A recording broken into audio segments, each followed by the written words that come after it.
J'essaye, à ma petite échelle, de reconstituer une partie de l'histoire de l'humanité.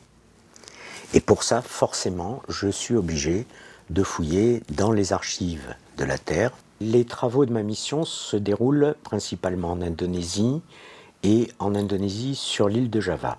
Ce sont des fouilles préhistoriques qui en constituent bien entendu le cœur et qui participent de finalement la construction de la connaissance sur l'histoire de l'humanité. Les questions qu'on se pose sont en fait assez simples. Ce qu'il faut savoir, c'est qu'un chapitre majeur de l'histoire de l'humanité s'est écrit dans les archipels du sud-est asiatique. Archipels qui sont aussi un des hauts lieux fondateurs de la biogéographie autrefois. Et cette histoire concerne principalement les premiers hommes qui sont devenus des insulaires. Comment sont-ils devenus des insulaires? C'est à la faveur de l'exondation puis de l'inondation, de véritables ponts terrestres, de corridors qui ont relié les îles du plateau de la Sonde au continent asiatique.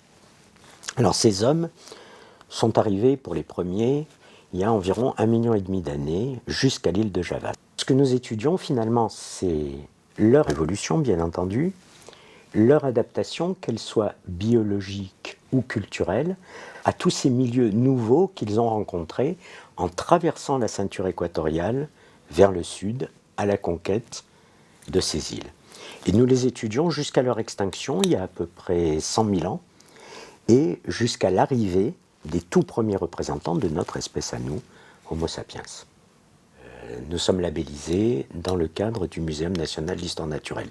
Il y a la question de la participation, de l'approche participative des communautés à la recherche, qui fait que deux personnes, le scientifique ou le responsable patrimonial d'un côté et le membre de la communauté de l'autre, ont chacune un message à porter sur un objet unique qui est le site ou l'objet découvert. Et de ce dialogue peut naître un accroissement en termes de création de connaissances. Pour nous, c'est ça l'approche participative et c'est celle que nous essayons de développer sur nos chantiers par des écoles internationales où les étudiants travaillent avec des membres des communautés ou avec des élèves de lycées ou de collèges locaux, voire sur des séminaires scientifiques où chaque catégorie de participants intervient sur un pied d'égalité.